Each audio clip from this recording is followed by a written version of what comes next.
It's time for Prayer Life with Pastor Sam Adeosun. Explosive teaching and powerful prayer combined. Live. Praise the Lord. Hallelujah. Ẹ jẹ́ a gbàdúrà. Ọlọ́run wa yìn orúkọ yín lọ́pọ̀lọpọ̀ fún àǹfààní ńlá èyí tí a tún ní lónìí. A yìn yín ò nítorí pé ẹ ṣé, nítorí pé àánú yín dúró láéláé.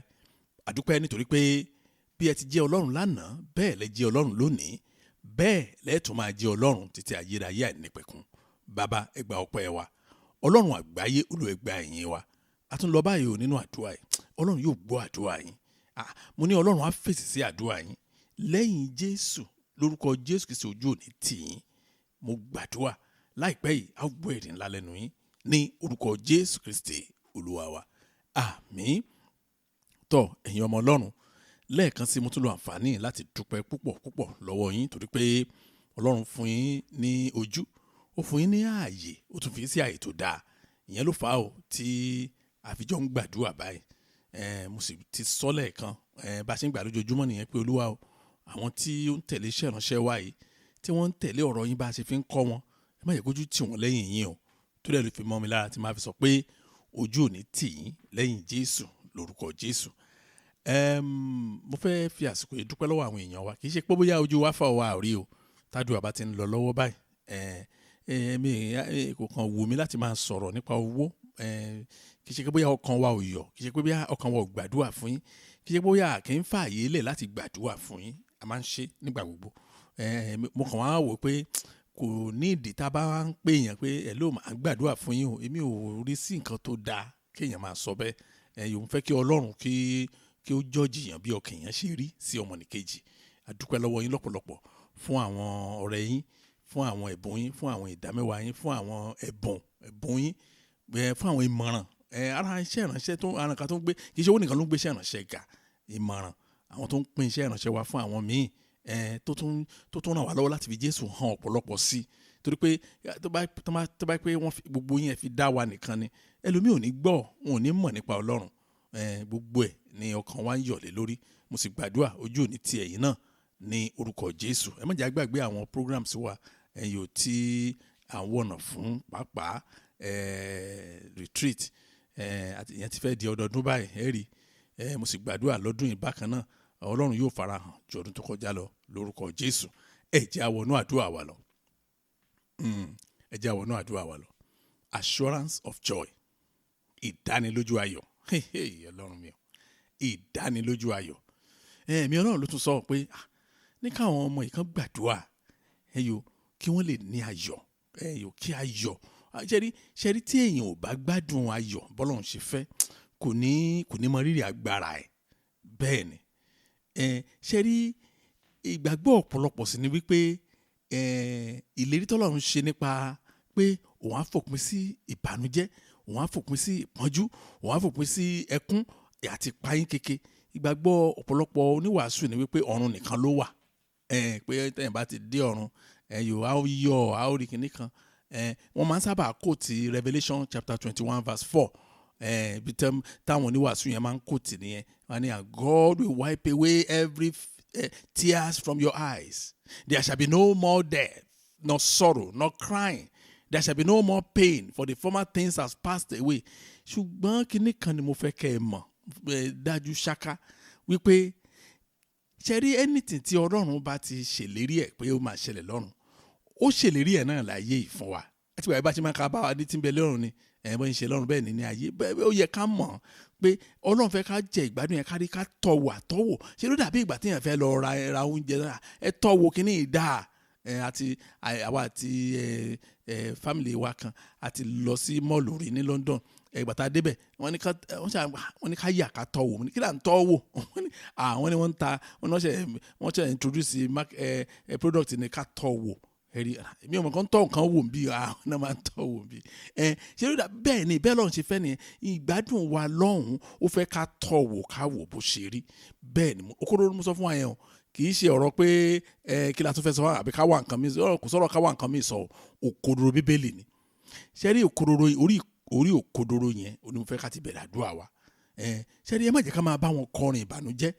ó ní ìbànújẹ́ ló pọ̀ jù láyé òótọ́ tó wà ń bẹ nìyẹn wọ́n ní ogun láyé wàá sọ fún Ọlọ́run ogun tó ń jà mí gbogbo ogun tó ń jà wọ́n tún kí oríṣiríṣi orin lọ́pọ̀lọpọ̀ kìrìsìtẹ́nì ti mọ̀ àwọn orin tí ò nítumọ̀ pàápàá àwọn orin èpè tán rò bí orin àdúrà ni wọ́n ní wọ́n gbàdúrà àwọn village people tó tún lé ẹ débì oníkan táwọn kìrìsìtẹ́nì jókòó tì nìyẹn ohun tán wá tán ní ká máa repeat yẹn tán ní káwọn yẹn máa repeat yẹn ó wá di experience mọ́ wọn lọ́wọ́ àwọn mi ò mọ̀ pé téèyàn bá ti ń repeat òun ló máa di ẹ̀mí tá a máa ṣiṣẹ́ nínú ayé ènìyàn ọ̀pọ̀lọpọ̀ ò mọ̀ ó rò bóyá òun gbàdúrà ni ẹ̀rí ṣùgbọ́n lónìí ìdánilójú ayọ̀ ẹ̀yọ̀ ajé àjẹmọ́nú fún yín lórúkọ Jésù mo níbi tí màá ti bẹ̀rẹ̀ àdúrà ni ṣé rí ìlérí kan wà tí Ọlọ́run tó fún àwọn àwọn ọmọ ẹ̀ nípasẹ̀ wòlíì Jeremiah chapter 31 verse 13 Jeremiah chapter 31 verse 13 ẹ̀yin náà rí lónìí pé ọ̀pọ̀lọpọ̀ bí tá a dojúkọ nínú àdúrà yẹn ló fà á tó fi dàbí pé ìbànújẹ́ pọ̀ nínú ayé ọ̀pọ̀lọpọ̀ kìrìsìtẹ́nì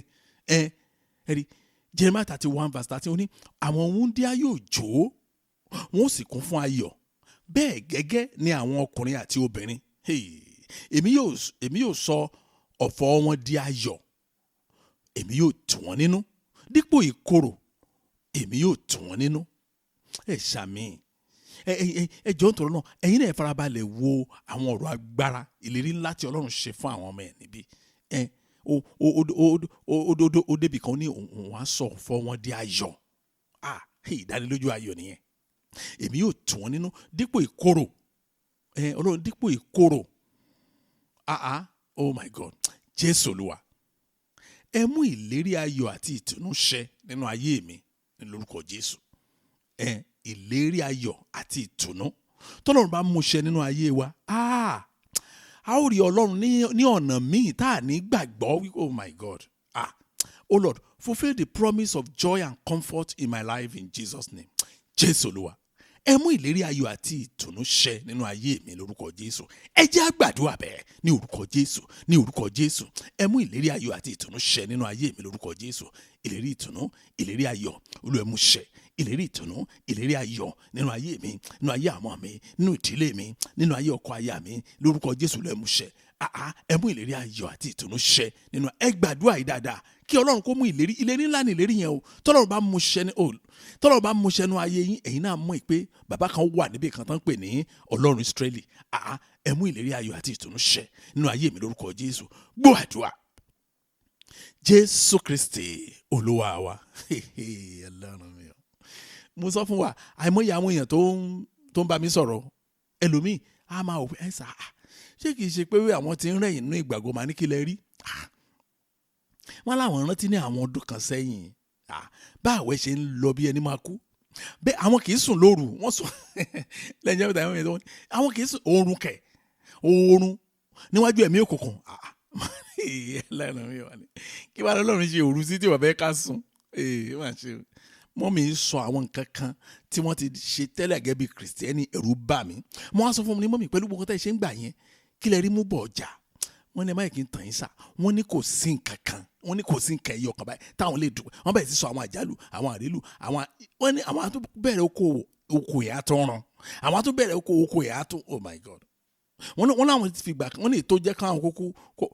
táwọn kó di oníṣẹ́ oṣù dòní wọ́n láwọn lọ ra ọjà ní China wọ́n gbọ́ ọjà pátá ní ìjọba gbèsè lé wọ́n láwọn dẹ̀ gba kíní kàdúà má ṣe ó ní and make them rejoice rather than sorrow ilé ńlá ni ó ní dípò ìkorò èmi yóò mú wọn yọ̀ èmi yóò mú inú wọn dùn ìlérí Ọlọ́run nìyẹn fún wa ṣé àdùbí Ọlọ́run kan sọ sínú afẹ́fẹ́ ni àwọn kan ń gbà jẹ̀gbádùn ẹ̀ o mo dẹ̀ fẹ́ kẹ́yìn náà jẹ̀gbádùn ẹ̀ o ẹ̀yin ọmọ Ọlọ́run tá a bá rí ẹni tí ara ẹ̀ ò dáa mo fi dá yín lójú pé Ọlọ́run yóò fi ìmúláradá yóò fi tù yín nínú lórúkọ Jésù tí Bíbélì sọ nìyẹn fáwọn tí ò ní ọmọ Ọlọ́run lè fi ọmọ rere kó fi tù yín nínú fáwọn tí ò ní iṣẹ́ Ọlọ́run lè fi iṣẹ́ rere kó fi tù yín nínú àwọn tí ò ní àṣeyọrí mo fi dá yín lójú pé tí ẹ bá múra sí àdúrà yìí Ọlọ́run yóò fi àṣeyọrí oh my God yóò fi tù yín nínú lórúkọ Jésù Kristi a wá sọ fún Ọlọ́run báyìí pé Jésù Olúwa lónìí ẹ fi ìròyìn ayọ̀ tù mí nínú lórúkọ Jésù ó wá kù sí lọ́wọ́ èyí tẹ́ bá fẹ́ kọ́lọ́ kó fi tù yín nínú ẹ wá fi sí àdúrà yẹn. Oh Lord, comfort me with good news today in Jesus' name. It now depends on what your needs are. Is it promotion? Is it healing? Is it progress? Jésù Olúwa, lónìí gan, ẹ fi ìròyìn ayọ̀ ẹ fi tù mí nínú lórúkọ Jésù, ẹ fi ìwòsàn tù mí nínú, ẹ fi iṣẹ́ rere tù mí nínú, ẹ fi ìgbéga, ẹ jẹ́ á gbàdúrà bẹ́ẹ̀ ní orúkọ Jésù, ní orúkọ Jésù. Lónìí ẹ fi ìròyìn ayọ̀ tù mí nínú. Ayérayé mo gbàdúrà, lónìí ẹ fi ìròyìn ayọ̀ tù mí nínú, ẹ fi tù mí nínú, ẹ fi tù mí nínú, ẹ fi ìgbéga tù mí nínú, ẹ fi ìwòsàn tù mí nínú, ẹ fi ìbùkún tù mí nínú, ẹ fi iṣẹ́ rere tù mí nínú. Ẹ máa gbàdúrà ohun tẹ́ fẹ́ kí Ọlọ́run kó fi tù yín nínú, ọwọ́ yín ló wà báyìí o. Ẹ tẹra mọ́, ẹ máa tẹra mọ́ pé lónìí gan ẹ fi oríire tù mí nínú. Lónìí gan ẹ fi ìbàlẹ̀ ọkàn ẹ fi tù mí nínú. Lónìí gan ẹ fi ọmọ rere ẹ fi tù mí nínú. Ẹ fi àṣeyọrí tù mí nínú. Ẹ fi ìgbéga tù mí nínú. Ẹ máa gbàdúrà. Ẹ fi ìwòsàn tù mí nínú. Èyí tó bá jẹ́ ti yín bẹ́ẹ̀ ẹ fi sí àdúrà yẹn. Ẹ máa gbàdúrà, ẹ máa gbàdúrà. Ẹ fi ìbàlẹ̀ àyà lórí ọmọ ẹ fi tù mí nínú. Ó yẹ máa gbàdúrà. Gbọ́ àdúrà. Jésù Kristi Olúwa wa. Ẹ̀yin ọmọ Ọlọ́run, ǹjẹ́ ẹ jẹ́ mọ̀ pé àwọn kinní kan wà tó jẹ́ pé tí wọ́n bá sọ fún wa a ò ní gbàgbọ́ àfi tá a bá fojú wa rí. Bẹ́ẹ̀ ni mo sọ fún wa. Wọ́n pe arákùnrin kan ní Thomas tó ní Jésù, wọ́n ní ẹ ti jíǹde o, èmi ti gbọ́ ni o ṣùgbọ́n mi ò gbà torí mi ò rí. Kì í ṣeré o, ó máa ń ṣẹlẹ̀ nínú ayé àwọn kan tó pé ìròyìn á wà so unusual, wá wà so unbelievable débi pé no tí n bá dẹ̀ rí ná.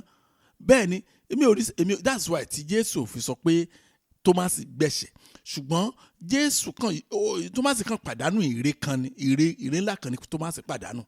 Torí pé àwọn tí ò rí Jésù tó gbàgbọ́ wọ́n ní ìbùkún ju Thomas lọ. Ṣùgbọ́n òkodoro tó wà nínú ọ̀rọ̀ yẹn ni wípé àwọn kíní kan tó bá sọ fún yàn téèyàn bá fojú ara rẹ̀ rí ó ṣòro gbàgbọ́.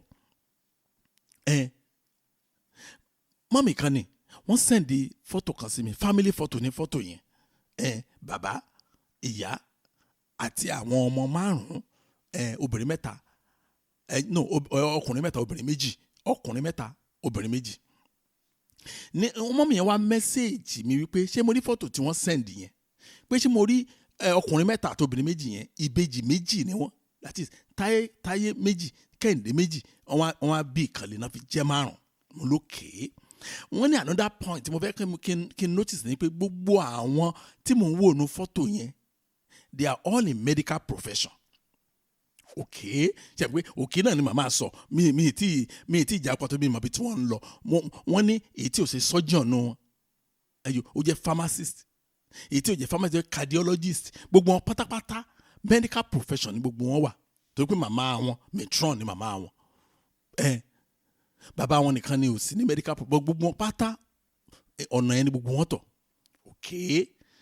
Now ní mọ́mí wa tẹ̀síwájú ọ̀rọ̀ wọn ní ṣé mo rí màmá tó wà ní fọ́tò yẹn tó bí àwọn 5 yẹn, wọ́n ní ẹ̀gbọ́n wọn ní bàbá kan náà àti ìyá kan náà lọ́jọ́ bí wọn. Mo lókè torí ọ̀rọ̀ yẹn ò tí ì parí, mo fẹ́ kàn parí ọ̀rọ̀ yẹn torí kò tí ì yé mi náà. Mọ́mí yẹn wá sọ pé wọ́n ní kí n wá wo àwọn, wọ́n ní ọmọ 2 làwọn bí, ìkànnù ọmọ yẹn ti kú, ẹyọ kan ló kù wọ́n kù. Àwọn dẹ̀ wá ọmọ míì tí wọ́n fi tó èjì tí wọ́n wà yìí, wọn ò rí ọmọ míì bí. Mo ní ibo ni wọ́n ń lọ. Àṣekìsí wọ́n màmá yìí fẹ́ accuse àǹtí ẹ̀. Wọ́n ní àwọn òjòwú ẹ̀gbọ́n wọn sí bí o, àwọn ń celebrate wọn nítorí pé àwọn méjèèjì wọ́n close dáadáa. Wọ́n ní ṣùgbọ́n nǹkan tó ń bá fún àwọn tó ń bá wọn nínú jẹ́ ni wípé inú kan náà làwọn méjèèjì ti jáde, ìyá kan náà àti bàbá kan náà ló bí wọn. Ọmọ àwọn dẹ̀ oh God ọ̀rọ̀ yẹn dẹ̀ ṣe ọkàn mi bákan. Wọ́n ní báwo wá ni tí wọ́n ṣe rí tó fi jẹ́ pé ẹ̀gbọ́n wọn bí ọmọ 5, ìbejì 2 nínú ọmọ 5. Àwọn 5 wọ́n dúró, wọ́n rí wọn tọ́, wọ́n yè mọ́ wọn lọ́wọ́, gbogbo wọn dàgbà, gbogbo wọn ṣe rere. Ṣùgbọ́n àwọn 2 péré làwọn rí bí. Unfortunately ìkan kú mọ́ wọn lọ́wọ́ níbẹ̀, ìkejì wọn struggle pẹ̀lú ẹ̀. Wọ́n ní kí làlàyé ẹ̀, ẹni kí lè sí mi fẹ́ jẹ́ mi ìmàlàyé ẹ̀ ó tọ̀ bẹ́ẹ̀ má ṣe mi ìmàlàyé ẹ̀ ṣùgbọ́n mo sọ fún ọmọ ní èmi náà máa bá yín wá ìdáhùn kiri, màá máa try láti bá yín wá ìdáhùn. Ṣé nínú bí mo ṣe ń wá ìdáhùn yẹn mo rí ẹsẹ̀ bíbélì kan area bí tá a kà yẹn ní Jeremiah 31 verse 12 ni mo rí. Nígbà tí mò ń wá ìdáhùn sí gbọ́ ọ̀rọ̀ tí màmá yìí sọ ó dẹ̀ ní mí ni o. Kì í kú ṣe pé wọ́n jowó ẹ̀gbọ́n wọn débi kí wọ́n fẹ́ pa àwọn ọmọ ẹ̀ tàbí wọ́n fẹ́ pa, ṣùgbọ́n wọ́n ń wá ìdáhùn sí ọ̀rọ̀ ayé. Jeremiah 31 verse 12 ẹ̀gbọ́n kan tó wí ni. Ó ní wọn yóò wá, wọn yóò sì hó ìhó ayọ̀ lórí òkè Síónì, wọn yóò yọ ayọ̀ níbi oore Olúwa, nítorí àlìkámà, ọtí wáìnì tuntun àti òróró, nítorí ọ̀dọ́ ọ̀wọ́ ẹran àti agbo àgùntàn. Ẹ wá máa gbọ́, ó ní ọkàn wọn yóò dàbí ọgbà àjàrà tí a bomirin, wọn kì yóò rí ìkorò rárá. Wọn kì, ibi tí mò ń lọ gan nìyẹn. Nígbà tí wọ́n ṣàlàyé ìgbé ayé àwọn kan ni wọ́n di Bíbélì ṣàlàyé ń bẹ̀ yẹ̀yìn ọmọ Ọlọ́run. Ẹ̀yin náà wò ó bí ìgbé ayé ẹ̀ ṣe máa rọrùn tó. In fact, àwọn kan gbègbè ayé débi kí wọ́n sọ pé gbàdúrà lórí ogun, wọ́n á wojú pásítọ̀, wọ́n á wò pé ṣé orí máa yìn pé báyìí kí ló ń jẹ́ bẹ́ẹ̀. Wọn ò mọ tó ń jẹ́ bẹ́ẹ̀. Bẹ́ẹ̀ nínú ayé kan náà ni mo sọ̀tọ̀ fún wa. Wọn ò mọ tó ń jẹ́ bẹ́ẹ̀. Torí wọn ò ní ìrí ẹ̀rí. Torí bẹ́ẹ̀ sọ pé wọn kì yóò rí ìkorò rárá. Ìdí bẹ́ẹ̀ sọ pé and they shall sorrow no more at all. Wọn kì yóò rí ìkorò rárá. Àwọn kan ti claim àdúrà yẹn ti pẹ́ o. That's why mo sọ fún wa mo ní ẹ má jẹ́ ká bá wọn gbàdúrà orí burúkú. They are all a way of poisoning our life. Àwọn ọ̀nà tí wọ́n fi májèlé òkùnkùn sínú ayé wa nìyẹn. Ẹ gbà mo sọ fún èmi ò kì í bá wọn gbà mi ò mọ o. Ẹ má jẹ́ èèyàn kì í ṣe ìbúra o tí ò wá ṣú ọ̀tán o. Bóyá ńgbà tí mo kéré tí mi ò tí ka Bíbélì rí láyé, ọ̀ ńgbà tí mo jẹ́ tí mo wà ní children church tí òye mi tán ní ká bóyá ti gbàdúrà yẹn rí o, but mi ò rò bóyá mo gbọ́njú bá wọn gbà gbogbo ogun tó ìbò mo ti fẹ́ rí. Gbogbo àwọn tí ò jẹ́ kí n ṣe àwọn wo ìbọn náà fẹ́ wà, mi ò gbàgbọ́ nǹkan bá wọn. Ọ̀rọ̀ Ọlọ́run yẹn ni mo tẹ̀lé, òun ló dẹ̀ tún ayé mi ṣe o. Jésù Olúwa ẹ ṣàánú fún mi, ẹ má jẹ́ kí n mọ ìkorò lórúkọ Jésù. Àdúrà yẹn pé àdúrà yẹn tó simple ni. Oh Lord, have mercy on me and don't let me know sorrow in Jesus' name. Olúwa má jẹ́ kí n mọ ìkorò, ẹ má jẹ́ mọ ìkorò lórí ọmọ, ẹ má jẹ́ mọ ìkorò lórí iṣẹ́ mi, ẹ má jẹ́ mọ ìkorò lórí aya, ẹ má jẹ́ mọ ìkorò lórí ọkọ, lórí ìdílé. Jésù Olúwa ẹ ṣàánú mi lónìí, ẹ má sì jẹ́ kí n mọ ìkorò lórúkọ Jésù. Ẹ jẹ́ àgbàdúrà bẹ́ẹ̀ ní orúkọ Jésù, ní orúkọ Jésù. Ayérayé nínú àwọn ọ̀run ẹ ṣàánú mi, Olúwa ẹ ṣàánú mi tọmọtọmọ, ẹ ṣàánú mi tayátayá lórúkọ Jésù. Ẹ má jẹ́ mọ ìkorò ní orúkọ Jésù, ẹ má jẹ́ mọ ìkorò ní orúkọ Jésù. Olúwa ẹ ṣàánú. Ọ̀rọ̀ yín ló sọ, ó ní wọn kì yóò mọ ìkorò rárá. Ẹ má jẹ́ mọ ìkorò rárá nínú ayé mi yìí kankan tí mo wá yìí. Olúwa ẹ má jẹ́ mọ ìkorò. Àmọ́ mi ò ní mọ ìkorò, wọn ò ní mọ ìkorò lórí àwọn náà lórúkọ Jésù. Aya mi ò ní mọ ìkorò, èmi náà ò ní mọ ìkorò lórí aya. Olúwa ẹ ṣàánú fún mi, ẹ má jẹ́ mọ ìkorò ní orúkọ Jésù. Ẹ má jẹ́ mọ ìkorò. Olúwa ẹ ṣàánú mi, ẹ má jẹ́ mọ ìkorò. Olúwa ẹ dì mí mú, Olúwa ẹ dì mí mú, ẹ má jẹ́ mọ ìkorò. Gbọ́ àdúrà Jésù Kristi Olúwa wa. Ẹ̀yin ọmọ Ọlọ́run ẹ wo, ẹni tó bá ń tẹ̀lé iṣẹ́ ìránṣẹ́ wa ti pẹ́, mo máa ń sọ fún wa pé ó yẹ ká máa kíyèsára lórí àwọn òwe Yorùbá. Mo ti sọ yẹn ti pẹ́. Ṣé pé máa sọ mo ní àwọn tó kírètì àwọn òwe Yorùbá àwọn yẹn, wọn ò sin Ọlọ́run tá à ń sìn, wọn ò mọ Ọlọ́run alààyè rí inú òkùnkùn bírímù náà wà. So àwọn ọ̀rọ̀ tí wọ́n ń sọ yẹn majority wọn Sátánì òun ló inspire ẹ̀ fún wọn. Àbádẹ́ rò bóyá ó nice ni. Ṣé rí òwe kan wà tí wọ́n pa, ó ti pẹ́ gan báyìí tí wọ́n ti pa lẹ́gbẹ̀ẹ́ mi gbẹ̀yìn, ó ti pẹ́ gan. Wọ́n ní òwe ẹni ó pẹ́ láyé ojú rẹ̀ ò sì ní rí bi ìkan ló fọwọ́ mú bẹ̀. Irú ọ̀rọ̀ orí burúkú wo ni, irú òwe rédèdè wo lélẹ̀, irú èpè ẹ̀gún burúkú wo lélẹ̀. Ẹlòmíì adéwà bẹ́ẹ̀ adákẹ́ kò ní sọ̀rọ̀, ààrẹ nìyẹn tẹ́ bá tiẹ̀ ni. Òun tó máa tẹ ẹni tó sọ yẹn ó lè last ẹni 7 days fasting and prayer kò tó ire dànù. Bẹ́ẹ̀ ni mo sọ fún ẹ, okoro ni mo sọ fún ẹ o. Eléyìí ti kọjá àwọn tó tẹ̀ mọ́ adé, àwọn mọ̀ pé kì í ṣe torí owó, kì í ṣe torí dúkìá, kì í ṣe torí pé a fẹ́ mọ̀ yẹn kò ṣe yẹn o. Mi ò tẹ̀ rí yẹn rò, mi ò tẹ̀ rò rí láyé mi. Ọlọ́run jẹ́lẹ́rìí mi, kí ló kàn mí pẹ̀lú wọn yẹn. Àdìká yí àwọn èèyàn ti dá onítọ́nìkì wa, kí òye Ọlọ́run yí àwọn èèyàn. Mo sọ ìtàn kan rí ẹ̀yìn nínú ìjọ wa, màá tẹ̀ ti sọ́tò ẹ̀mẹ́ta lẹ́yìn ìgbà yẹn. Ẹ rí, mo rántí lọ́dún yẹn lọ́hùn ti pẹ́ báyìí, ti ń lọ bí 25-26 years ago, tí ò bá ju bẹ́ẹ̀ lọ díẹ̀, 25 or 26 yẹn. Ọjọ́ ọjọ́ tí wọ́n sáré wá láti hospital báyìí pé ikú ewu ọmọ o wọ́n kí mi kú ewu ọmọ pé ìyàwó mi bímọ ní hospital wọ́n kí mi bẹ́ẹ̀ ní àárọ̀ ọjọ́ tí wọ́n kí mi yẹn tá a sì ní ká wọlé ká máa di àwọn aṣọ a máa yà lọ́nà ra bọ́ǹfìtà a máa ra méṣẹ́ mílìkì yẹn máa tó báyìí intanṣi ń deliberate lọ́wọ́ nìyẹn o àǹtí kan bá mi wẹ ọmọ tán kí mi kú ewu ọmọ yẹn third born nìyẹn second born tóun ti jẹ́ ọmọdé wọ́n bá mi mú ọmọ yẹn lọ ta lọ wẹ̀ because mo fẹ́ mu dání kájọ lọ mo ní tó bá ti kó lọ hospital tán èmi á máa lọ drop ẹ̀ ní school ètè mi nìyẹn lọ́jọ́ yẹn bẹ́ẹ̀ ni mo gbọ́ ariwo ń tàbàtà máa dé tàbá ọmọ tí wọ́n ń wẹ̀ second born tán ń wẹ̀ yẹn ó ti dákú mọ́ yẹn tó ń wẹ̀ lọ́wọ́ kí ló ṣẹlẹ̀ náà bá di gbàdàbọ̀ di hospital so mo jẹ́ àlejò pàtàkì fún wọn ní hospital lọ́jọ́ yẹn mo ní ìyàwó ní wọ́ọ̀dù àwọn tó ń bímọ tó ṣẹ̀ bímọ tán mo ní ọmọ tán bá mi kí drip bọ̀ lára tán bá mi fẹ́ ojú ẹ̀ kó má kú mọ́ mi lọ́wọ́ that very same day bẹ́ẹ̀ ni mo sọ fún wa ok nígbà tí mo rí i pé ok wọ́n ti stabilize lórí bẹ́ẹ̀dì so a lọ kí ìyá ọlọ́mọ mo mú ọmọ lọ sí school mo wá padà wálé kí wọ́n á gbàdúrà dẹ̀ ni mo ṣe wálé ẹ̀yin ọmọ Ọlọ́run kò pẹ́ tí mo wọlé yẹn mi tẹ̀tí ìmúra fún fẹ́ gbàdúrà àwọn kan tó rí mi ládùúgbò àwọn obìnrin kan tẹ̀lé mi náà bá jókòó àìpẹ́lẹ́ o báwo dẹ̀ lọ́mọ yẹn báyà mo ní àdúpẹ́ lọ́wọ́ Ọlọ́run wọ́n fa omi sí lára báyìí pé mi ní pẹ́ padà síbẹ̀ tí ọmọ yẹn ti dákú rọgbọdán ok náà bá jókòó ibi tí èmi rẹ̀ ti ń wá àwọn nǹkan tí mo lè mú lọ fún ìyá ọlọ́mọ tó ní kí n bó mú bọ̀ tí bá ń bọ̀ o mo dẹ̀ ń gbọ́ ọ̀rọ̀ tó ń sọ òwe burúkú yẹn ni ẹnìkan kọ́ pa láàrin wọn pé ọ̀rọ̀ ayé yìí máa lágbára o náà bá bẹ̀rẹ̀ sí sọ àwọn oníkan sí kókè èèyàn bímọ tó tẹ̀ bá ti bímọ tó mẹ́ta báyìí kan máa kú ń bẹ̀ ṣáá ní ẹ̀rí Ọlọ́run ló máa ń wọ ọmọ ẹlòmíì bí mẹ́rin méjì kú ẹlòmíì kó nọ́mà pé àwọn kan bá kí làwọn pípọ̀ wọ̀nyí sọkẹ̀ kò pẹ́ ń bá jáde mi rè pé jáde mo fẹ́ lọ kán ṣáà lè kóra wọn máa lọ èèyàn ọmọ Ọlọ́run bí wọ́n ṣe lọ tán báyìí mi ìtìlẹ̀kùn bá sílẹ̀kùnlẹ̀ pé gbogbo ọ̀tẹ̀ sọ mo ní kílẹ̀ ń wá bí ìgbà tí ọ̀rọ̀ tí wọ́n sọ yẹn ó jókòó sílẹ̀ sínú ilé mi ni n bá bẹ̀rẹ̀ àdúrà lórúkọ Jésù ẹ̀yin ọ̀rọ̀ wọn yẹn dìde lórí àga mi ó yá ẹ tẹ̀lé wọn àwọn tó sọ yẹ tẹ̀lé wọn ní orúkọ Jésù Kristi ọ̀rọ̀ Ọlọ́run ò sọ bẹ́ẹ̀ pé ó pẹ́ láyé ojú rẹ̀ ò ní ríbi kan Ọlọ́run kì í mú kan ó ní mo lè kó gbogbo ẹ̀ tí Bíbélì sọ fún mi nìyẹn ó yá gbọ́ ọ̀rọ̀ ibi ó yá tẹ̀lé àwọn tó sọ ẹ máa tẹ̀lé wọn lọ ó tọ́ ni mo ṣe gbà ní bẹ́ẹ̀ mi ṣe máa gbàdúrà nìyẹn mi kì í dúró mo bá gbàdúrà yẹn mi mọ̀ pé kó ti lọ mo ti gbàdúrà kọjá pé láyé kì í ṣe nu léyìí mo ń sọ̀tọ̀ fún ẹ̀yin ọmọ Ọlọ́run ẹ wo ẹni tí ò bá mọ́ lára ẹ jẹ́ kó mọ́ yín lára o gbogbo àwọn àdúrà rédèdè kan àwọn ìran orí burúkú tán ti fi di ayé yín mọ́lẹ̀ síbi kan yẹn ẹ lọ túra yín sílẹ̀ nobody will go there ṣàdùn bẹ́ẹ̀ nìkan kúrò nílé alọ tú ẹ̀yìn sílẹ̀ tó nǹkan wá ìtú sílẹ̀ ọwọ́ ara èèyàn lèèyàn fi ń kọ́ mi ò jẹ́ bẹ́ẹ̀ ni mo sọ fún yín ìgbàgbọ́ yìí ló rọrùn jù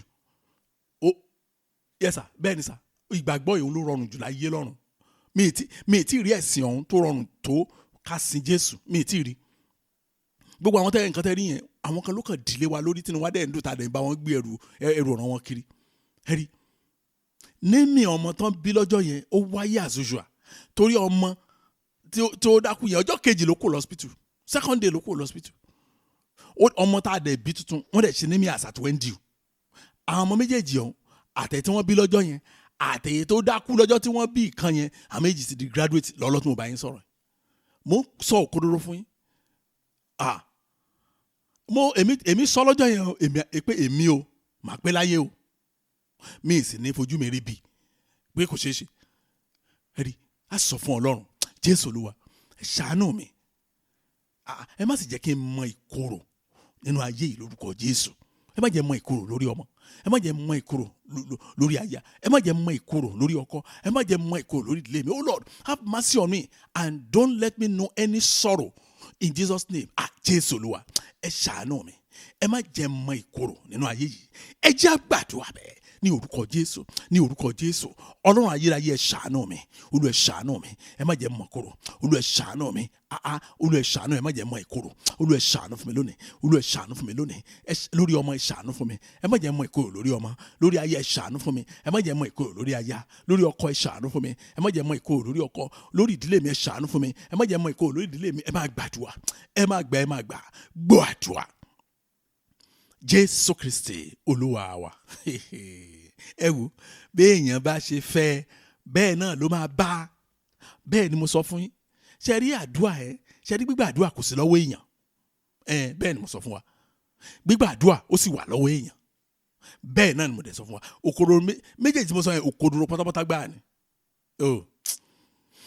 ó lálàyé ló fà á tó fi dàbí pé ọ̀rọ̀ yẹn takora ṣe rí Ọlọ́run ló máa ń gbọ́ àdúrà ṣùgbọ́n tí wàá fi ìdáhùn àdúrà sí wa lọ́wọ́ bẹ́ẹ̀ ni mo sọ fún wa Ọlọ́run ló máa ń gbọ́ àdúrà òkodoro ni ṣùgbọ́n ṣe rí ìdáhùn àdúrà yẹn ó fi sọ alọ́ kọ́kọ́rọ́ ẹ̀ wà lọ́wọ́ wa ìta bá fẹ́ ń bẹ̀ ni ọ̀pọ̀lọpọ̀ wa ní yẹn kí ló dé àdúrà àwọn ṣe gbà báyìí lẹ́lẹ̀ àwọn ìrìn tó ti rìn àwọn nǹkan tó ti ṣe àwọn nǹkan tó ti ń sọ kiri fúnra ẹ láyé ara ẹ òun ló ń jà lógun náà kò sí nǹkan tó kan Ọlọ́run nú ẹ Ọlọ́run gbàdúrà ètò tí mo lè fẹ́ ká mọ̀ ní pé èrò Ọlọ́run sì wà ó dáa so every other thing in between àwọn ló yẹ ká yí ara wa wò bẹ́ẹ̀ ni mo sọ fún wa gbogbo ṣe nǹkan tá a bá yẹ tá a bá àláò kí wọ́n tì sínú ayé wa tàbí ẹrù ayé tàbí kan gbèrú wá ọwọ́ wa ló wà kì í ṣọwọ́ anybody ohun tó máa sọ fún mọ́mì ní tó máa sọ fún kẹ́ ẹ máa repeat sínú ayé yín lójoojúmọ́ gbogbo ogun tó ń jà mí ní kọ́ ringtone ẹnìkan nìyẹn mo ń sọ fún yín ringtone mọ̀mọ́ kan nìyẹn mi ìrántí àwùjọ tá a wà ń jọ yẹn mo kàn rádógún ìdíbi ẹ̀ tó fẹ́ lọ tọ̀ mo yára dúró síta dòní àwọn tó wà ń bẹ́ ò mọ̀ dáàdi ẹ wá jókòó ẹ wá wọlé mo ti jókòó látàrọ̀jà ẹ jẹ́ ń dúró síbí wọn ò mọ̀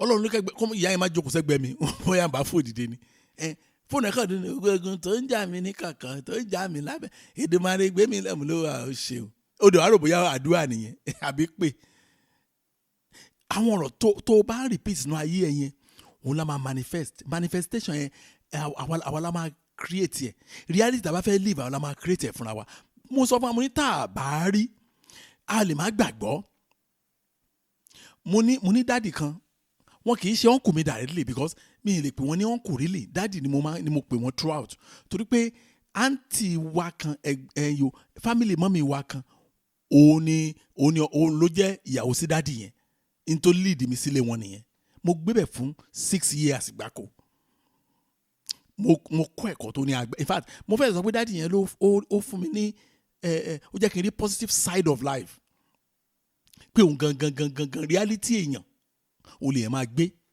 dáàdì yẹn ló jẹ́ kí n rí bí ìwà tọ́lọ́run jẹ́ kí n lọ train níbẹ̀ ni dáàdì tí mo sọ retired pilot ni wọ́n wá plane for almost 30 years náà fi wá plane ẹ gbọ́ èmi tó wá pé tí n bá wọ plane lẹ́ẹ̀kan báyìí pé àwọn kan ló dẹ̀ ń wá plane reality yẹn máa ń mọ̀ kàn àwọn kan ló jẹ́ pé ibi tán ń gbé láyé wọn lórí plane pé àwọn try wọn láyà o mo ti máa ń sọ fún ìyàwó mi nìyẹn ẹ̀rí dáàdì yẹn wá plane ló dẹ̀ retire dáàdì yẹn wá bí ọmọ in fact ìdí yẹn gangan tí wọ́n fi fẹ́ family mọ́ mi tí mò ń sọ yẹn because ìyàwó wọn àkọ́kọ́ ọmọ 5 ló bí ọkùnrin yẹn ní gbogbo 5 yẹn pátá òun náà wá fẹ́ mọ́mì tó jẹ́ àǹtí mi mọ́mì yẹn wá bímọ so nǹkan tí mo lọ fi dúró tì wọ́n nìyẹn alọ kí wọn lọ́jọ́ yẹn wọ́n abá wọn lórí ẹkún tó korò gan so mọ́mì mi ṣàṣọ pé ọmọ yẹn pé èmi ó lè wọ́n máa gbé ọ̀dọ̀ wọn kò sí nǹkan tí mò ń ṣe pé mo ní màmá ti lọ school ìdí nǹkan tí ṣàgbémi délé wọn nìyẹn ẹ̀yin ọmọ Ọlọ́run àwọn ọmọ 5 dáàdì yìí pilot ní gbogbo wọn o tí mo ṣe ń bá yín sọ̀rọ̀ mi ò gbọ́ pé plane wọn járí o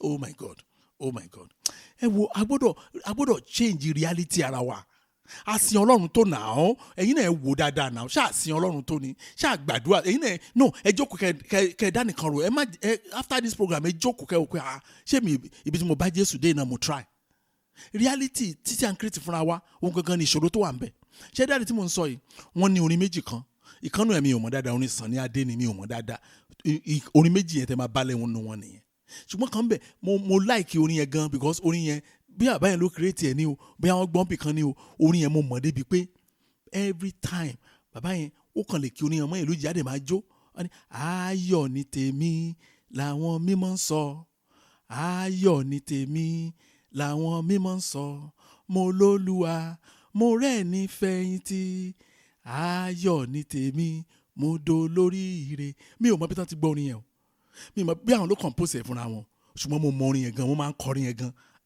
Ọlọ́run mi o oh God ẹ gbọ́ kan tí Bíbélì yẹn sọ ní wọn kì yóò rí ìkorò rárá dáàdi yóò rí ìkorò rárá ẹ rí tó bá ń kàwé bàbá ẹ̀ lákàn bẹ̀rẹ̀ sí jóńgbà míì ni dáàdi yẹn like orin sàn ní mi ò mọ orin yẹn so mi dẹ̀ fẹ́ kọ́ mi fẹ́ gbé gbági ṣùgbọ́n ayọ̀ ní tèmi èmi máa ń kọ́ dáadáa ayọ̀ ni mo rí mi ò rí nǹkan mi ẹ wo ẹja sọ fún Ọlọ́run láti ìṣẹ́jú yìí lọ wọn ò ní rí ìkorò rárá lórúkọ Jésù rárá ni o bíbélì ló sọ bẹ́ẹ̀ o mo kóòtù báìbù ni o ó ní wọn kì yóò rí ìkorò rárá wọn ò ní experience ẹ̀ rárá. From this minute I shall not see any sorrow at all in Jesus' name.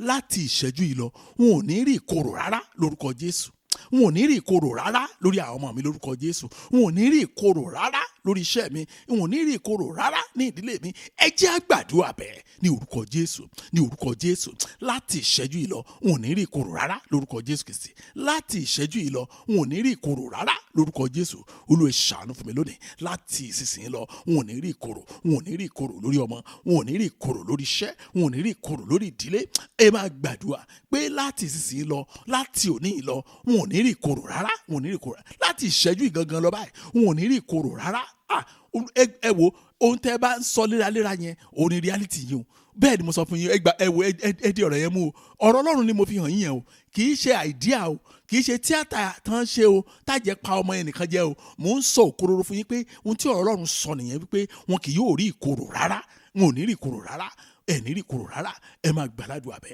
gbọ́ àdúrà Jésù Kristi Olúwa wa ẹ̀yin ọmọ Ọlọ́run ìlérí kan náà tó wà tí mo fẹ́ kẹ́ ẹ rí kẹ́ ẹ dẹ̀ máàkì ẹ̀ látòní lọ kẹ́ ẹ wo ìlérí yẹn dáadáa ẹ wo kọ́lọ̀ tó ní kẹ́ ẹ máàkì ẹ̀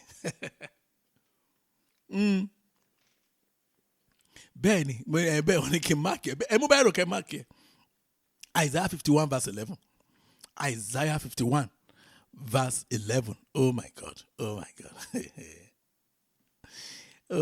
Bíbélì sọ pé àwọn ẹni ìràpadà Olúwa yóò padà wá wọn yóò wọ Síónì wá pẹ̀lú orin kíkọ ayọ̀ ayérayé ni yóò sì borí wọn ayọ̀ àti inú dídùn yóò sì bà lé wọn ìbànújẹ́ àti ìtìjú yóò sì sá kúrò oh my God ìlérí yẹn wà fún àwọn wo àwọn ẹni ìràpadà àwọn tá a ti rà padà so mo máa ń sọ fáwọn kìrìsìtẹ́nì pé nígbà tẹ́ ti bá ti wà ní ìhà ti Ọlọ́run ẹ ti fàyè fún Jésù ẹ dẹ̀ ń gbé ìgbé ayé ìwà mímọ́ tá a kọ sílẹ̀ nínú ọ̀rọ̀ Ọlọ́run níwájú Ọlọ́run àti ènìyàn àdúrà yín ó ti di bíntín bẹ́ẹ̀ ni ohun tó kù ni pé kẹ́ wá máa create reality tó dáa irú ìgbé ayé tẹ́ bá fẹ́ gbé kẹ́ máa create ẹ̀ fúnra yín ẹ máa sọ léraléra ẹ má dákẹ́ àwọn ọmọ mi á di orin yín ni kì í ṣe ẹ̀kan lẹ́ máa sọ kì í ṣe méjì á di orin yín regularly tẹ́ ẹ̀ ní lè dúró lẹ́nu ẹ̀ mọ́ àìrọ́ Ọlọ́run á dẹ̀ ṣàánú mi o àwọn èèyàn dẹ̀ máa dẹ̀ rí wọn wòye o ibi ò dẹ̀ ní bá mi o yóò sí nǹkan tán ṣe kò lè sí wàhálà keep creating that reality ẹ̀ dẹ̀ rí pé á dẹ̀ máa farahàn níwájú Ọlọ́run àti yàn bó ṣe máa rí nìyẹn torí nǹkan tí Bíbélì sọ gan nìyẹn ẹ̀rí Bíbélì sọ̀rọ̀ kan ó ní ayọ̀ ayérayé ni yóò borí wọn ló máa cover wọn kì í ṣe pé ó borí èèyàn bí ìgbà tó gun borí èèyàn kan ní Bíbélì sọ́nbẹ̀ yẹn torí ó ní with everlasting joy on their heads ẹ̀rí wọ́n á fi borí wọn bí ìgbà tí obìnrin fi gèlè borí ẹ̀ Jésù Olúwa ẹ fi ayọ̀ ayérayé bò mí lórí lórúkọ Jésù ẹ fi bò mí lórí ayọ̀ ayérayé oh Lord cover my head with everlasting joy in Jesus name gbogbo àwọn ìlérí yẹn pátá àwọn láfi gbàdúrà Jésù Olúwa ẹ fi ayọ̀ ayérayé bò mí lórí lónìí lórúkọ Jésù ẹ jẹ́ á gbàdúrà bẹ́ẹ̀ ní orúkọ Jésù Ọlọ́run ayérayé orí mi rèé ẹ fi ayọ̀ ayérayé ẹ fi bò mí lórí ayọ̀ ayérayé tẹ́ ṣèlérí ẹ̀ fún àwọn ẹni rà padà Olúwa fi bò mí lórí ẹ fi ayọ̀ ayérayé bò mí lórí ẹ ṣàánú fún mi lónìí gẹ́gẹ́ bí ọ̀rọ̀ yín ṣe sọ ẹ fi ayọ̀ ayérayé ẹ fi bò mí lórí ẹ fi ayọ̀ ayérayé ẹ fi bò mí lórí tọmọtọmọ ẹ fi bò mí lórí tayátayá ẹ fi bò mí lórí tọkọtọkọ ẹ fi bò mí lórí tìdílé ẹ ṣàánú fún mi lónìí ẹ fi ayọ̀ ayérayé bò mí lórí gbọ́ àdúrà Jésù Kristi Olúwa wa Ọlọ́run mi nínú ìlérí yẹn ni ọ̀rọ̀ mi ti jáde ó ní ayọ̀ àti inú dídùn yóò bà lé wọn Ọlọ́run mi oh God ibi tí àjẹ́ ti bà lé ẹlòmíì tán bẹ̀rẹ̀ sí rìn mọ́lẹ̀ reality tẹ́ni yẹn create tẹ́lẹ̀ ni ó ti wá di àlákàlà mọ́ lọ́wọ́ bí ìwọ̀n ò wá, èèyàn olórí méjì á wá, bí èèyàn olórí méjì ò wá, èèyàn oh God èèyàn tó ní ẹnu níbi tí ó yẹ kí dodo wà, òun la máa rí lójú oorun. Bẹ́ẹ̀ ni, kí ló fà á? Ayọ̀ àti ìdùnnú kò bá lé. Oh God, ṣe rí ẹni tí ayọ̀ àti ìdùnnú bá bà lé, ẹni a máa rí ìrírí ọ̀run nínú ayé. Ẹ rí àwọn ìgbádùn tó Ọlọ́run ti promise wa lọ́run, a máa rí fìrìfìrì ẹ̀ lára nínú ayé ṣáà ni. Oh my God, oh my God. Wọ́n á bèèrè ọ̀hún pé ẹ gbọ́, ẹ̀yin ò ní depression ni? Wọ́n á bèèrè pé kí ló ń jẹ́ bẹ́ẹ̀? Torí pé ayọ̀ àti inú dídùn ó ti bà lérú ẹni bẹ́ẹ̀. Jésù Olúwa, ẹ jẹ́ kí ayọ̀ àti inú dídùn bà lé mi. Ẹ jẹ́ kí ayọ̀ àti inú dídùn kó bà lé àwọn ọmọ mi. Ṣé láyé ìsìn tó yẹ pé àwọn ọmọ tá à ń bí láyé ìsìn, confusion ti pọ̀ jù. Stress tí àwọn ọ̀dọ́ òní tí wọ́n ní, àwa àgbà tá a jẹ́ òbí wọn gan-an ni. Mo ń sòótọ́ fún wa. That's why ọ̀pọ̀lọpọ̀ òbí wọn ò kí ń fura sáwọn ọmọ wọn. We call them, how are you? Are you okay? Are you fine? Every day, every minute, every time. Nílé ti wá o. Nígbà tí àwọn ọmọ wa ń gbé ilé wa o, ọmọ tá a bá rí in 10 minutes, ẹnìkan máa bèrè ẹ̀ṣá ni. Ẹni báyìí ńkọ́, àwọn ló bá mi yọjú wò. How are you? Ṣé àlàáfíà ni okay.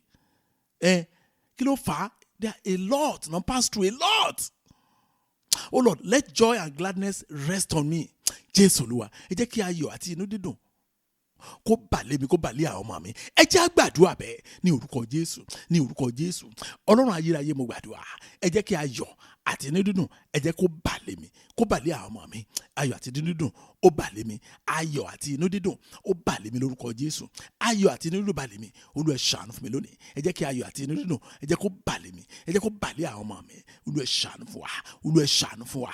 Olúwa ṣàánú fún wa. Olúwa ẹ jẹ́ ká rà àánú gbà. Ẹ jẹ́ ká rà àánú gbà Ọlọ́run wa. Gbọ́ àdúrà. Jésù Kristi Olúwa wa. Ẹ wá mọ ọ̀rọ̀ tó parí ẹsẹ̀ Bíbélì yẹn ni. Ó ní ìbànújẹ́ àti ìtìjú yóò sì sá kúrò.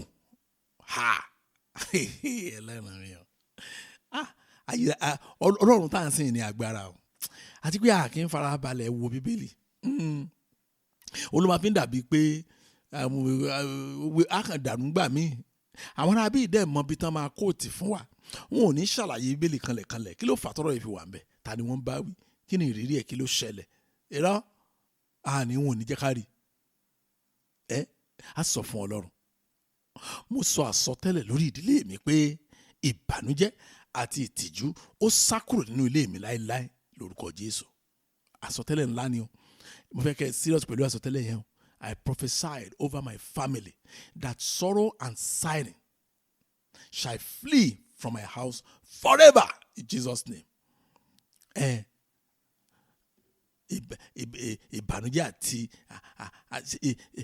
sighing yẹn nǹkan tó yẹ kán sọ ní ìró ẹ̀dùn. Òun jẹ́ bẹ́ẹ̀. Mo sọ àsọtẹ́lẹ̀ lórí ìdílé mi pé ìbànújẹ́ àti ìtìjú wọ́n sá kúrò ní ilé mi títí láé. Ẹ jẹ́ á gbàdúrà bẹ́ẹ̀ ní orúkọ Jésù, ní orúkọ Jésù. Mo sọ àsọtẹ́lẹ̀ lórí ìdílé mi pé ìbànújẹ́ àti ìtìjú ó yá ẹ sá.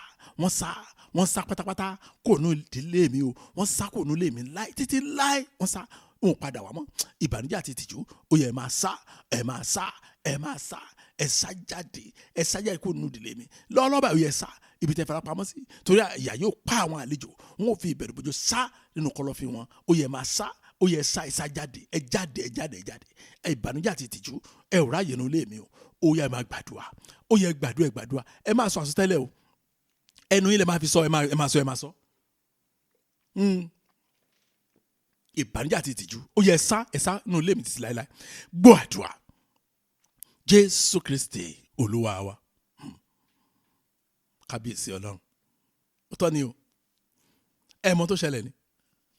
Bá a ṣe ń gbàdúrà yẹn. Mo tún wo ẹsẹ̀ Bíbélì yẹn dáadáa. Mo ti ka ẹsẹ̀ Bíbélì rí níbì kan. Ẹsẹ̀ Bíbélì rí gangan. The same word for word mo ti kà rí níbì kan. Bá a ṣe wá ń gbàdúrà yẹn. Bẹ́ẹ̀ ni mo ń ṣí Báíbù mi síwájú. Mo ń ṣiṣẹ́ mo ní ó tọ́ ni. Mo ṣàmọ̀ pé mo ti kà dáadáa níbì kan. ẹran tí Peter kan yẹn Isaiah 51 ni àbí ṣé 51 kan 51:11 la kà yẹn ẹ̀yọ́ 51:11 la kà yẹn the same place náà wà níbi tó pé word for word ó wà bẹ̀bẹ̀ bá a ṣe ń gbàdúrà yẹn mo á ń ṣí lọ mo ń ṣí bọ́ ní òótọ́ ni Isaiah 35:10 the same word for word Isaiah chapter 35:10 ó ní àwọn ẹni ìràpadà Olúwa yóò padà wá wọn yóò wọ sí òní wá pẹ̀lú orin kíkọ ayọ̀ ayérayé yóò sì bo orí wọn ayọ̀ àti inú dídùn yóò sì bà lé wọn ìbànújẹ́ àti ìtìjú yóò sì sá kúrò wonderful the same word ẹ jẹ́ kí n padà sẹ́yìn náà mo ti ọ̀rọ̀ ifá mi lé àṣetí mi gan Isaiah 51:11 ó ní ní èdè òyìnbó yẹn ó ní ẹ̀yẹ́ máa gbọ́ lórí òyìnbó ló máa jẹ́ kó yé yín pé word for word ni ó ní so the ransomed of the Lord shall return and come to Zion with singing with everlasting joy on their heads they shall obtain joy and gladness sorrow and sighing shall flee away. Then in Isaiah chapter 35:10 here the same word ó ní and the ransom of the Lord shall return and come to Zion with singing, with everlasting joy on their heads. They shall obtain joy and gladness, and sorrow and sighing shall flee away. Kábíyèsí rẹ̀, Ọlọ́run mi. Bá a ṣe wá ń gbàdúrà yín, èrò kan wá sí mi lọ́kàn pé ohun tó mú kí Ọlọ́run repeat ọ̀rọ̀ yìí fún àwọn kan náà lẹ́ẹ̀mejì, á jẹ́ pé orí wọn sọ̀rẹ́. Mọ́mì, orí yín sọ̀rọ̀ pé wà ní àdúrà yìí. Pé iyèmí dẹ̀ ṣí pé a ti sọ ọ̀rọ̀ yìí níbì kan rí. Ẹ tún repeat ọ̀rọ̀ yẹn létí yín lẹ́ẹ̀mejì. Orí yín ti sọ̀rọ̀ lórúkọ Jésù Kristi. Ẹ jẹ́ ká gbé ọwọ́ wa, ẹ jẹ́ ká gbé lé orí wa. Ó lè jẹ́ ọwọ́ ọ̀tún, ó lè jẹ́ ọwọ́ òsì, ó lè jẹ́ ọwọ́ méjèèjì. Ẹ jẹ́ gbé ọwọ́ wa lé orí wa. Ká wá sọ fún Ọlọ́run pé lónìí orí mi sọ̀rọ̀ lórúkọ Jésù. Lónìí orí àwọn ọmọ mi sọ̀rọ̀ lórúkọ Jésù. Ṣe pé ó simple. Mo sọ fún wa simple prayer ló lágbára jù. Today I am fortunate in Jesus' name. Today my children are fortunate in Jesus' name. Ó tán ẹ jẹ́ ká gbé ọwọ́ wa lé orí wa. Pé lónìí orí mi sọ̀rọ̀ lórúkọ Jésù. Lónìí orí àwọn ọmọ mi sọ̀rọ̀ lórúkọ Jésù. Ẹ jẹ́ á gbàdúrà bẹ́ẹ̀ ní orúkọ Jésù, ní orúkọ Jésù. Lónìí orí mi sọ̀rọ̀. Lónìí orí mi sọ̀rọ̀. Lónìí orí àwọn ọmọ mi sọ̀rọ̀. Ó yẹ máa gbàdúrà. Lónìí orí aya mi sọ̀rọ̀. Lónìí ní orí ìdílé mi sọ̀rọ̀. Orí wa sọ̀rọ̀. Orí mi sọ̀rọ̀. Orí àwọn ọmọ mi sọ̀rọ̀. Ó yẹ máa gbàdúrà pé orí mi sọ̀rọ̀. Ẹ máa sọ bẹ́ẹ̀, ẹ má dúró. Ẹ máa sọ bẹ́ẹ̀, máa repeat ọ̀rọ̀ yẹn kan pé orí mi sọ̀rọ̀. Ní orúkọ Jésù orí mi sọ̀rọ̀. Orí mi sọ̀rọ̀. Orí mi sọ̀rọ̀. Orí mi sọ̀rọ̀. Orí mi sọ̀rọ̀. Ní orúkọ Jésù Kristi orí mi sọ̀rọ̀. Gbọ́ àdúrà. Jésù Kristi Olúwa wa. Orí yẹn ni, orí yẹn sọ. Ó ní jẹ́ kí ọ̀run ṣí. Bàbá mi, jẹ́ kí ọ̀run ṣí, káyé mi dára. Kí ìjì kó dáwọ́ dúró, kórè mi sọ̀rẹ́. Kí gbogbo ẹ̀dá kan lè bá mi yìn ọ́ lógo. Orí yẹn lágbára gan, ó powerful gan. Èmi like orí yẹn tèmi. Àwọn onítẹ̀mí máa ń like nìyẹn. Kọ́ọ̀run ṣáà ṣe fún mi. Ẹ̀yọ́ ọmọ Ọlọ́run. Ẹni tó bá bímọ yìí, orí ẹ̀ ló sọ̀rẹ́. Kì í ṣe pé abiyamọ ni, kì í ṣe pé kó jẹ́ abiyamọ. Ìgbàgbé ẹ̀, orí ẹ̀ sọ̀rẹ́ ni. Ẹni tí ò rí ìbànújẹ́, orí ẹ̀ sọ̀rẹ́ ni. Kì í ṣe pé bóyá kò má dùn àgbà ìgbà mo sọ fún yín. Ẹni tó rí ìṣerere àwọn ọmọ ẹ̀, tó tún wá ń wo ìṣerere àwọn ọmọ ẹ̀. Ṣé ẹ̀rọ bá dúrà ẹ̀ ló pọ̀? Àbọ̀ Ọlọ́run special ìyàsọ́tọ̀ ni. Orí ẹ̀ ló sọ̀rẹ́. Ó mà ṣe o. Oh God. Ẹni tó ń rí ire gbà nígbà gbogbo ṣáà ti testimony ṣá orí ẹ̀ ló sọ̀rẹ́. Kì í ṣe pé oh God ẹni tí ò ṣàìsàn kú orí ẹ̀ ló sọ̀rẹ́. Ẹlòmíì ohun tí ò tó irú àsàn bẹ́ẹ̀ ó ti pa ẹlòmíì dànù tipẹ́. Abẹ́ ẹ̀gbọ́n rí ni wọ́n ní orí fọ́, wọ́n ní orí kan lórí fọ́ orí dẹ́ ń pọ̀ sí ẹgbẹ́ mi lọ hospital kó tó hospital ó dẹ̀ kú bẹ́ẹ̀. Mi ti gbọ́ yí dáadáa tán sọ bá àwọn kan ṣe kú. Èrè afọ yẹn kan lọ́ba mi ra paracetamol wá jáde láti lọ́ba ó ti gbàgbé pé ó ní phone 1 hour ago ó ti lọ. Orí yín ló sọ̀rọ̀ mọ́mí. á tún àdúrà yẹn gbà. Lónìí orí mi sọ̀rẹ́. Irọ́ orí mi sọ̀rẹ́. Mo sọ fún wa mo ní ohun tá a bá ń sọ sí ayé wa reality ẹ̀ la máa rí la máa ṣẹlẹ̀. Lónìí orí àwọn ọmọ mi sọ̀rẹ́. Ẹ jẹ́ á gbàdúrà bẹ́ẹ̀ ní orúkọ Jésù, ní orúkọ Jésù. Lónìí orí mi sọ̀rẹ́. Lónìí orí mi sọ̀rẹ́ o. Orí mi sọ̀rẹ́. Orí mi sọ̀rẹ́. Lórúkọ Jésù orí àwọn ọmọ mi sọ̀rẹ́. Orí àwọn ọmọ mi sọ̀rẹ́. Ó yẹ máa gbàdúrà. Ó yẹ máa gbàdúrà. Ẹgbẹ́ gbà dáadáa. Orí mi sọ̀rẹ́. Lónìí orí mi sọ̀rẹ́. Ní orúkọ Jésù. Lónìí orí mi sọ̀rẹ́. Orí mi sọ̀rẹ́. Orí mi sọ̀rẹ́. Orí mi sọ̀rẹ́. Gbọ́ àdúrà. Jésù Kristi Olúwa wa. Fẹ́ ká gbàdúrà yìí. Ẹ̀yọ̀ ká tó bọ́ sínú àdúrà nù. Fẹ́ ká gbàdúrà yìí. Psalm 30 verse 5 ni. Weeping verse 30 verse 5 chapter 30 Psalm 30 verse 5. Only weeping may endure for a night, but joy comes in the morning. Only ẹkún lè pẹ́ di alẹ́ kan, ṣùgbọ́n ayọ̀ ó ń bọ̀ ní òwúrọ̀. Òwúrọ̀ láti dé yìí o. Òwúrọ̀ ọjọ́ kan láwa yìí o. Yes. Mo fẹ́ ká claim ẹ̀. Bẹ́ẹ̀ ni mo fẹ́ kẹ́ claim. Mo ti fún yín ní kọ́kọ́rọ́ o. Kọ́kọ́rọ́ tẹ́ máa fi tún reality yín ṣe. Kì í ṣe pé Ọlọ́run gbàdúrà yín o. Ọlọ́run ti sọ̀rọ̀ ẹ̀ sílẹ̀. Àwọn tó bá ṣe tán àti create reality rere fúnra wọn ló wá ṣẹ́kù. Mo lè sọ fún yín mo ní kẹ́ lọ wúra yín dáadáa. Ṣé ẹ gbàdúrà tó ni? Ṣé ẹ sin Ọlọ́run tó ni? Ẹjọ́ ṣé ẹ ṣe ọrẹ tó ni? Ẹjọ́ ṣé ẹ ṣe òótọ́ sí ìdá mẹ́wàá tó ni? So what are you now saying? Ohun tó kù ní pé create reality gidi fúnra yín. Ó tán o. Ẹ máa sọ̀rọ̀ rere. Ẹ create orin rere fúnra yín. Bíi ti ọ̀nkù mi tí mo sọ̀rọ̀ ẹ̀ fún yín yẹn. Ẹ create orin rere fúnra yín, ọ̀rọ̀ rere lójoojúmọ́. A sọ fún Ọlọ́run pé Jésù Olúwa, ẹ jẹ́ kí àkókò òwúrọ̀ mi kó dé. Ẹ̀gbọ́n tí ẹsẹ̀ Bíbélì yẹn sọ ni. Ó ní joy comes in the morning. Ní àkókò òwúrọ̀, ayọ̀ ṣe kí ni o? Ayọ̀ ń bọ̀ ní òwúrọ̀. Òwúrọ̀ yín rèé. Pé Jésù Olúwa, ẹ jẹ́ kí àkókò òwúrọ̀ mi dé. Oh Lord, let my morning time comes. Morning time. Let my morning time comes. Let my morning. Kí àkókò, oh God. Joy comes in the morning. Jésù Olúwa, ẹ jẹ́ kí àkókò òwúrọ̀ mi dé. Ẹ jẹ́ kó dé bá àwọn ọmọ. Àkókò òwúrọ̀ níbi tí ayọ̀ wà. Ẹ jẹ́ kó dé bá àwọn ọmọ mi. Ẹ jẹ́ kí àkókò òwúrọ̀ níbi tí ayọ̀ wà. Ẹ jẹ́ kó dé bá ìdílé mi. Ẹ jẹ́ kí àkókò òwúrọ̀ níbi tí ayọ̀ wà. Ẹ jẹ́ kó dé bá iṣẹ́ mi. Ẹ jẹ́ á gbàdúrà bẹ́ẹ̀ ní orúkọ Jésù. Ní orúkọ Jésù Kristi. Àkókò òwúrọ̀ níbi tí ayọ̀ wà. Ẹ jẹ́ kó dé bá mi. Àkókò òwúrọ̀ níbi tí ayọ̀ wà. Ẹ jẹ́ kó dé bá àwọn ọmọ mi. Àkókò òwúrọ̀ níbi tí ayọ̀ wà. Tíbi tí ayọ̀ ńlá wà. Ẹ jẹ́ kó dé bá iṣẹ́ ìránṣẹ́ mi. Ẹ jẹ́ kó dé bá ìdílé mi. Àkókò òwúrọ̀ níbi tí ayọ̀ wà. Lórúkọ ẹ̀yin máa sọ fún Ọlọ́run kó dé bá yín. Àkókò òwúrọ̀ níbi tí ayọ̀ wà. Àkókò òwúrọ̀ níbi tí ayọ̀ wà. Ẹ jẹ́ kó dé bá mi. Àkókò òwúrọ̀ níbi tí ayọ̀ wà. Ẹ jẹ́ kó dé bá aya mi. Àkókò òwúrọ̀ níbi tí ayọ̀ wà. Ẹ jẹ́ kó dé bá iṣẹ́ ìránṣẹ́ mi. Àkókò òwúrọ̀ níbi tí ayọ̀ wà. Ẹ máa gbàdúrà. A ní àkókò òwúrọ̀ níbi tí ayọ̀ wà. Gbọ́ àdúrà. Jésù Kristi Olúwa wa. Ẹ já lọ sínú àdúrà àánú wa. Ibi la ti ń béèrè lọ́wọ́ Ọlọ́run. Ibi la ti ń bẹ̀bẹ̀ la ti ń ṣìpẹ̀. Ó yẹ máa gbàdúrà. Ó yẹ máa gbàdúrà. Pé kí ọ̀run, oh God, kó rí yín sọ̀rọ̀. Ẹ máa gbàdúrà bẹ́ẹ̀. Ẹ rántí àwọn àdúrà tá a ti gbà sẹ́yìn. Èyí tó bá ṣe tí ń bẹ̀ gbà ní àkókò òwúrọ̀ níbi tí ayọ̀ wà kó dé bá yín. Ẹ máa sọ fún Ọlọ́run. Ẹ máa sọ fún Ọlọ́run bẹ́ẹ̀. Ẹ máa gbàdúrà. Jẹ́ kí ọ̀run ṣí, bàbá mi o.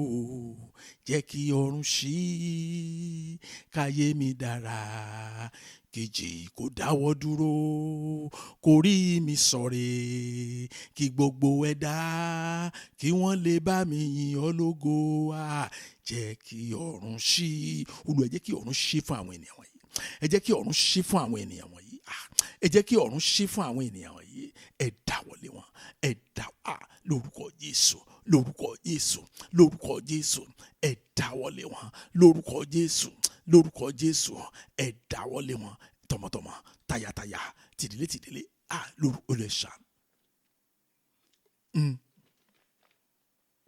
Bàbá ìṣàánú. Ọlọ́run wa ìṣàánú. Ọlọ́run wa ìṣàánú.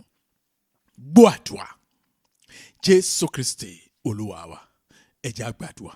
Ọlọ́run wa dúpẹ́ lọ́wọ́ yín lọ́pọ̀lọpọ̀ fún oore ọ̀fẹ́ láì tẹ̀ fún wa lónìí. Mo gbàdúrà fún yín.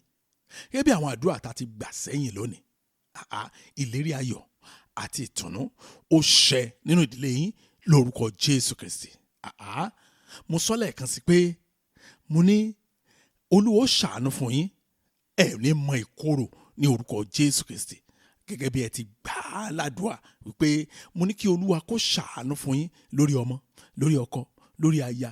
Mo ní ẹ ò ní mọ ìkorò ní orúkọ Jésù Kristi. Láti ìṣẹ́jú yìí lọ ẹ ò ní bá wọn jẹ korò nú ayé yìí ní orúkọ Jésù Kristi. Mo wí fún Ọlọ́run pé kó fi ayọ̀ ayérayé kó fi bò yín lórí ní orúkọ Jésù Kristi.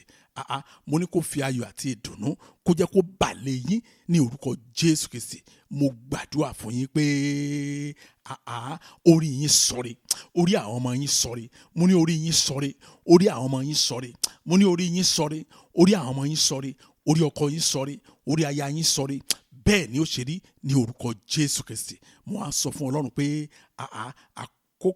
àkókò òwúrọ̀ níbi tí ayọ̀ wà lórúkọ Jésù Kristi yóò dé bá yín lórúkọ Jésù Kristi. A ó jọ yìn Ọlọ́run. Mo ní àti ẹ̀yin àti àwa a ó jọ yìn Ọlọ́run. Nígbà tí àwọn onídùúpẹ́ bá ń jáde láti ṣe ìdúpẹ́ wọn lórúkọ Jésù, a ò ní wá yín tì. Mo ní Ọlọ́run á fi orin tuntun á fi gbẹ̀yìn àdúrà yìí. Ògo ni fún Ọlọ́run lókè ọ̀run ní orúkọ Jésù Kristi Olúwa wa. Àmín. Jẹ́ kí ló bẹ Jésù Kristi Olúwa wa. Ìfẹ́ mọ́ ti Ọlọ́run dàpọ̀ tiẹ̀ mọ́ kó máa bá wa lọ. Kọ́lọ́run kó dáwọ́lé yín, kó mí sí yín, kó ṣàánú yín. Lẹ́yìn àdúrà yìí lórúkọ Jésù á gbọ́ ẹ̀rí tuntun. Ògo ni fún Ọlọ́run lókè ọ̀run ní orúkọ Jésù Kristi Olúwa wa. Àmín. Praise the Lord. Hallelujah. Thank you and God bless you.